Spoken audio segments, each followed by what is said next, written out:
Magandang hapon po sa inyong lahat. Ito po si Dr. Jeff Ho. Meron lang po akong sasabihin. Okay, pero wala tayong live consultation. Although meron tayong isang pasyente dito naghintay. Ito yung tungkol sa pasyente kanina na nahihilo or nag-black out ng sandali. Okay, sa kwento po niya, talagang late matulog.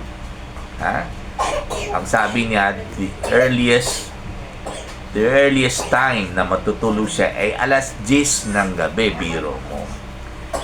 Nako, masaya po yung demonyo niyan. Kasi po, labag sa batas ng Diyos pag late kayo matulog dahil hindi papayag ang Panginoon na matutulog ng late ang tao. Kaya sinabi ko na po ito noon na ang sadya ng Panginoon kung bakit pinababa niya yung araw or sun or adlaw alas 5 ng hapon ay para unti-unti magiging madilim at medyo malamig, at pinalitan po niya yung araw ng buwan or bulan or moon, at saka pinalitan niya yung araw ng bituin or bituon sa Bisaya or star sa English para medyo magiging konting maliwanag. Dahil dati po walang kuryente, at kung kakain po sila na medyo madilim na mga tao, or rather madilim na noon, kung kakain ng mga tao na medyo madilim na dahil wala na po yung araw, at least may buwan or moon at saka bituin or stars to guide them while eating, para makikita rin nila kung ano yung kinakain nila, at para makikita rin nila kung sinong kasama nila bago sila hihiga. Baka mamaya iba na yung kasama nila sa kama. Mag-exchange of partners sila. Okay?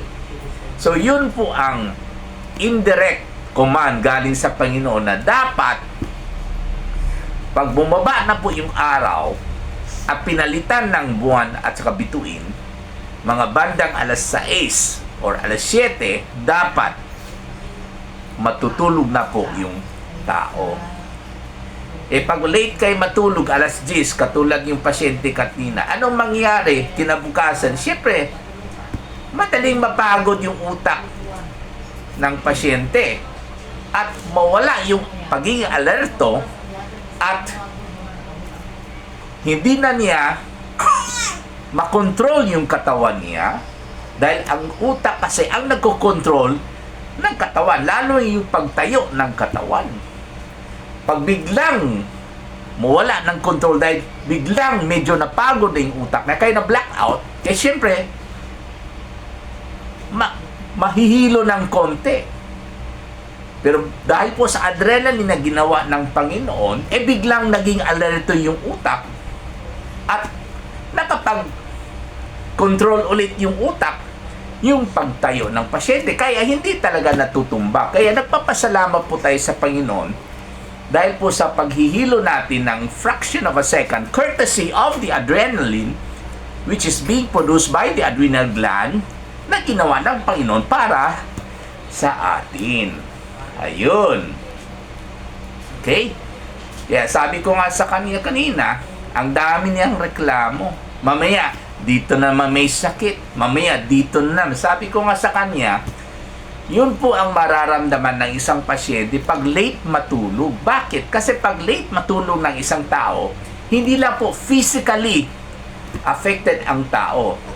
Meaning to say, madaling mapagod, madaling aantukin, madaling bumigay yung utak, pati emotionally.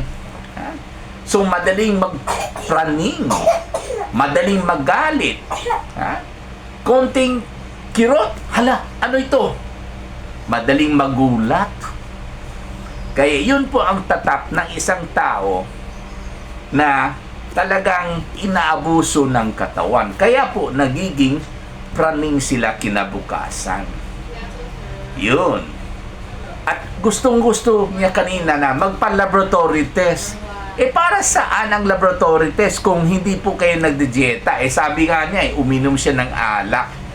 Para saan yung laboratory test?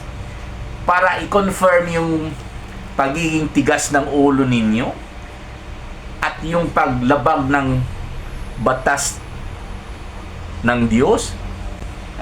Kasi po ang alak, bawal talaga sa Panginoon. Syempre, dahil sa alak, pwedeng aakyat yung triglyceride ninyo sa dugo. Pwede rin aakyat yung blood sugar ninyo. So, useless lang po ang magpa-laboratory test. Kaya po, ako mismo, for more than 30 years of experience, bihira lang talaga ako nagre-request ng laboratory test. Not only because it is useless, especially kung abusado yung pasyente in terms of diet, in terms of pahinga. Okay, but also mahal kasi ang laboratory test ngayon. Sabi ka nga kanina na mataas daw yung cholesterol niya. Sabi ko nga sa kanya, bakit nag-dieta ka ba ngayon? Sabi niya, tumaba daw siya. Ganun din ang mangyari sa laboratory test. Kahit hindi pa kayo nagpapakuha ng dugo at kahit wala kayong resulta na ipakita sa akin ngayon, alam ko na umakyat talaga yung cholesterol niyo dahil tumaba kayo Wala namang pasyente na tumaba at bumaba yung cholesterol niya. Imposible. Wala pong pasyente na tumaba at bumaba yung blood sugar niya. Imposible.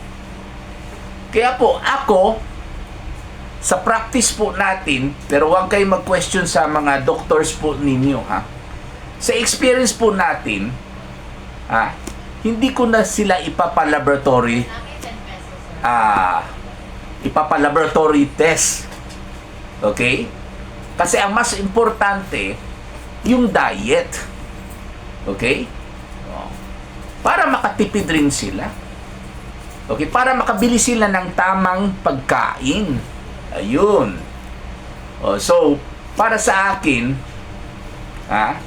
ang advice lang po natin ay sapat na po yan para ipanormal natin yung blood sugar, yung cholesterol, at saka yung uric acid ng pasyente at check po na bababa yung timbang niya kung overweight po siya at sabay magbaba po yung blood sugar niya, yung bad cholesterol niya o LDL, yung triglyceride niya or stored fat sa dugo, at saka yung uric acid niya. So, hindi na po kailangan magpapa-laboratory test for as long as tama yung pag-guide ng isang doktor sa kanyang pasyente. At yun po ang ginagawa po natin dito sa ating clinic para makatipid ang ating mga pasyente at magiging mas malusog at hahaba po yung buhay niya. Maraming salamat po.